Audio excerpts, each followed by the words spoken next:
எங்கே தொலைச்சியோ அங்கே தான் எடுப்போம். எந்த காலேஜ்லேருந்து நீ வேலையை விட்டு எடுத்தியோ, அதே காலேஜில தான் நான் வேலையை சேருவேன் நானு. சேர்ந்து காமிக்கிறேன் பாரு அப்படின்னு சொல்கிறது சினிமாவா இருக்கும் அப்படின்னு நமக்கு தெரியும். ஆனா, அதெல்லாம் விட்டுட்டு மதி வந்துட்டு, இந்த காலேஜ் என்னடா? நீ என்ன 1 காலேஜா, 2 காலேஜா, 10 காலேஜா? எத்தனை காலேஜில் தடுப்ப நீ? உன் பவர் எங்கே வரைக்கும் போகும்? தங்கராசோட பவரு. தங்கராசு போகக்கூடாது பவரும் இருக்கும் அப்படின்னு சொல்லிட்டு கடைசி வர்றது நான் பெர்மனெண்ட்டாக ஒரு வேலையை காமிக்கிறேன்டா அப்படின்னு சொல்லும்போது மதி யதார்த்தத்தையும் அதே நேரத்தில் வந்துக்கிட்டு அவன் கொஞ்சம் கூட அவனுக்கு பயப்படலை அப்படிங்கிறதையும் காமிக்கும்போது நமக்கே புல்லரிச்சு போகுது அப்படிங்கிறது தான் விஷயம். ஸோ இவ்வளோ புத்திசாலி பொண்ணு, அந்த பொண்ணு வந்துக்கிட்டு பெர்மனெண்ட் ஆகிருக்க வேண்டியது ப்ரைவேட் காலேஜ் தானே அப்படின்னா நிச்சயமாக வந்துக்கிட்டு நம்ம கவர்மெண்ட் காலேஜில் கிடைக்கிறதுக்கோ இல்லை வந்துக்கிட்டு ஒரு சென்ட்ரல் கவர்மெண்ட் பெர்மனெண்ட் ஜாப் கிடைக்கிறதுக்கோ சான்ஸ் இருக்கும். ஏதோ ஒரு சான்ஸில் வந்துக்கிட்டு திரும்ப வந்துக்கிட்டு இந்த 2 பேர்த்து கண்ணிலையும் விரலை விட்டு அடிச்சு மதின்னு வச்சுக்கோமே, ரொம்ப நல்லாயிருக்கும். அது வேறு ஓடிக்கிட்டு ஜாகிங் போயிட்டு திரியுது.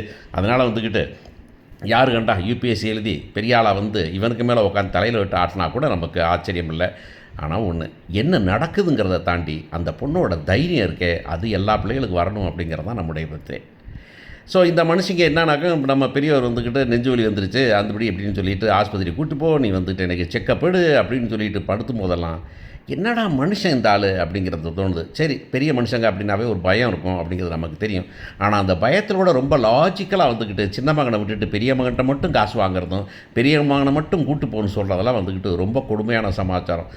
இதை விட கொடுமையான சமாச்சாரம் எனக்கு என்னன்னாக்க வந்துட்டு இவ்வளவு இவருக்கு ஒன்றுமே இல்லைன்னு தெரிஞ்சும் ஆஸ்பத்திரி கூட்டு போய் திரிகிறவங்க ஏன் தைரியமாக வந்துக்கிட்டு இந்த மனுஷன் நம்ம பாக்கியராஜ் வந்துக்கிட்டு எங்கள் அத்தைக்கு உடம்பு சரியில்லை, நான் போகணும், அது பார்க்க வேண்டியிருக்கு அப்படின்னு சொல்லிட்டு வழக்கமாக தான் பெரிய குண்டா போட்டால் சின்ன குண்டா போடலாம். ஏம்மா ஒரு வாரத்துக்கு வந்துட்டு இப்போ இருக்க மாட்டா, இல்லை 10 நாளைக்கு இருக்க மாட்டா, இல்லை கொஞ்சம் நாளைக்கு இருக்க மாட்டா, அவள் வந்துக்கிட்டு அவங்க அம்மாவுக்கு உடம்பு சரியில்லையா, அவங்க அம்மா பார்த்துக்க வேண்டியது, அவங்க வீட்டில் பையன் மட்டும் தான் இருக்கான், போய் பார்த்துப்பான் அப்படின்னு சொன்னாங்க. இன்னும் அது 10 நாளா அப்படின்னு சொல்லிட்டு ஏன் 5 நாளில் போகக்கூடாதா அப்படின்னு கேட்குறதுக்கு கூட சான்ஸ் இருக்கும்போது ஏன் பாக்கியராஜ் இருக்கிறதுலே ரொம்ப கேவலமான ஜென்மமாக ஏன் காமிக்கப்படுறாரு அப்படிங்கிறது ரொம்ப குறைவாக இருக்குது நமக்கு.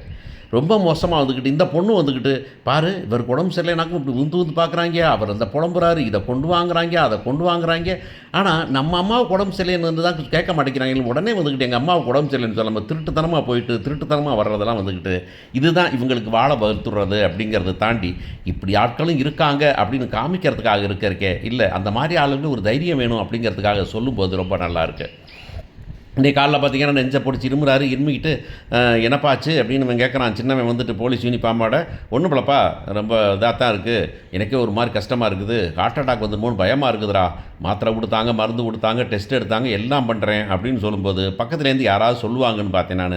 ஆமாம், நேரத்துக்கு 7 வகையாக வச்சு மட்டனையும் சிக்கனையும் வச்சு கொழுப்புன்னு பார்க்காம எதுன்னு பார்க்காம சாப்பிடுங்க, பத்திய சோறே சாப்பிடாதீங்க, நீங்கள் எதை சாப்பிடலாம் எதை சாப்பிடக்கூடாது அப்படின்னு கவலைப்படாதீங்க, நாளைக்கு 10 காப்பியை குடிங்க அப்படின்னு யாராவது சொல்லுவாங்க. அட்லீஸ்ட் மதினாச்சும் சொல்லுவாங்க, வாயை கட்டுப்படுத்துங்க அப்படின்னு சொல்லுவாங்கன்னு பார்த்தாக்க இங்கே சொல்கிறதுக்கு ஆளே இல்லை. ஆனால் உடனே வந்துட்டு சொல்கிறார் அவர், எனக்கு ஹார்ட் அட்டாக் நல்லப்பலாம் இல்லை அப்படின்னாக்கா இவன் தூண்டி விட்றான் இடையில இருந்துக்கிட்டு. ஆமாப்பா, இங்கே கூட நான் ஒரு டாக்டர் தான் இப்போ வந்துடலாம், அங்கே ட்ரைனிங் பண்ணப்போ ஒரு லேடி, அவங்க சித்ரான ஒரு லேடி, அவங்களுக்கு இப்படி தான் எழுதிக்கிட்டே இருந்தாங்கப்பா, திடீர்னு அட்டாக் செத்து போயிட்டாங்க அப்படின்னு. உடனே இந்த அம்மா வந்துட்டு ஐயோ எனக்கு ஹார்ட் அட்டாக் வந்துட போல இருக்கே, ஐயோ எனக்கு எல்லா டெஸ்ட் எடுக்கணும் அப்படின்னு சொன்ன உடனே நான் எதிர்பார்த்தேன், சரி பாக்கியராஜே இந்த அம்மாவை இங்கிட்டு போய் டெஸ்ட் எடுத்துருவா அப்படின்னு சொல்லுவாருன்னு பார்த்தா இந்த மனுஷன் படக்குன்னு திரும்பிட்டார். என்ன அது உனக்கு என்ன, எனக்கு தான் ப்ளட் ப்ரெஷர் கொடுது, எனக்கு தான் கொலஸ்ட்ரால் கொடுது, நான் வந்துட்டு 1008 பிரச்சனை நினைக்கிறேன், நான் வந்து ஒரு ஆம்பளை, நான் வந்துக்கிட்டு பிள்ளைகளை கல்யாணம் முடிச்சு வைக்கணுமா, பிள்ளைக்கு வேலை பார்க்கணுமான்னு நினைக்கிறேன், உனக்கு என்ன கவலை தின்னுட்டு உட்காந்துருக்கிறதுக்கு அப்படின்னு சொல்லும்போது இந்த அம்மாவை கத்தி எடுத்து அந்த அம்மாவே சொருனது இருக்கே அது பெரிய விஷயம். ஆம்பளைனா அப்படி தான் இருப்பாங்கன்னு இவங்கள்ட்ட மருமகள்கிட்ட சொன்னார்ல, நீ மருமக வேறு நீ வேறு இல்லை, நீயும் அதே கேட்டகரி தான் அப்படின்னு அந்த ஆள் சொல்லும்போது இப்போனாச்சும் மருமக பக்கத்து உட்காருப்பான் அப்படின்னு ஆசையாக இருக்குது அப்படின்னு சொல்லிட்டு இருக்கும்போதே அங்கே வந்துட்டு நம்ம ஆள் வீட்டில் நம்ம தங்கராஜ் வீட்டில் இந்த பொண்ணு ஃபோன் பேசிக்கிட்டு பொண்ணு வர சொல்லி கூப்பிட்டு என்னென்னு கேட்டாக்க பிபி மாத்திரை எடுத்துக்கணுமா, பிபி மாத்திரை எடுத்து கொடுக்குறதுக்கு மாடியிலேருந்து கீழே இறங்கி இந்த பிள்ளை ஒடியாரணுமாமா. என்ன மாமியாருக்கடா அப்படிங்குது. மாமியார் மேலே பாசத்தில் செய்கிறதுல தப்பே இல்லை, ஆனால் மாமியார் வந்துட்டு அடக்கத்தில் பண்ணுறதெல்லாம் வந்துட்டு அதுவும் கை கெட்டதை எடுக்க முடியாதெல்லாம் கொடுக்க முடியாமல் இருக்கிறதெல்லாம் ரொம்ப பெரிய தப்பு. வந்து எடுத்து கொடுக்குற டைமில் வந்துக்கிட்டு இல்லைடா ஒரு பிரச்சனைங்க ஆனால் அவங்க மாமனார் வீட்டில் அப்படின்னாக்க அவர் சொல்கிறாரு, மாமனார் வீட்டில் பிரச்சனைன்னு வந்தால் பிரச்சனை வராது மாதிரி. ஏன் பிரச்சனை வராது, அவருக்கால வாய் வச்சும்பா, வாய் எப்படிப்பா, அவளுக்கு திமிரு. ஏன் திமிரு தெரியுமா, வேலைக்கு போகிறதேன், அதை தான் பிடுங்கிட்டேன்ல நான். என்னது அப்படின்னா, ஆமாம் பல்ல பிடுங்கிட்டேன்ல, வேலையை பிடுங்கி விட்டேம்மா, அவள் வேலைக்கு போனதுக்கு நீ தான் காரணமா அப்படின்னு சொல்லும்போது, பக்கத்தில் நம்ப ஆள் இருக்காங்க அப்படிங்கிறது தெரியாமல், ரேவதி இருக்காங்கன்னு தெரியாமல் பேசிடுறாங்க. ரேவதி ஷாக் ஆகிடுறாங்க. நான் கூட நினச்சேன், உடனே ஏங்க இப்படி பண்ணீங்களான்னு சொன்னால் பெரிய கலைஞா இருக்கும்.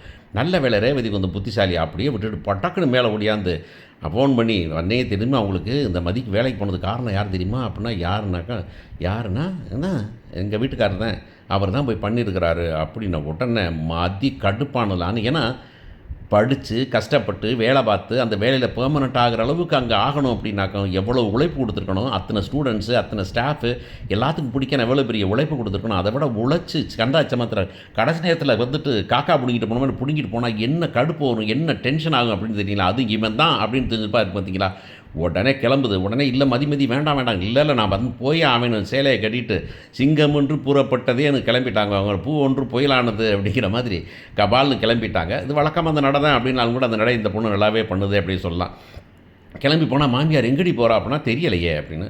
இதை தெரியலையா? ஆமாம், ஒன் டைம் சொல்ல போகமாட்டாளா அப்படிங்கிறாங்க. என்னத்தை சொல்ல முடியும். நேராக போகுது. இங்கே அவர் கிளம்பிட்டு இருக்கார் வெளியே. கிளம்பி அம்மா நான் போயிட்டு வரேம்மா அப்படின்னு கிளம்பி வரும்போது பொண்ணு விறுவிறுன்னு வருது. இந்த ஆள் திருதுன்னு முடிச்சுட்டு இருக்கான்.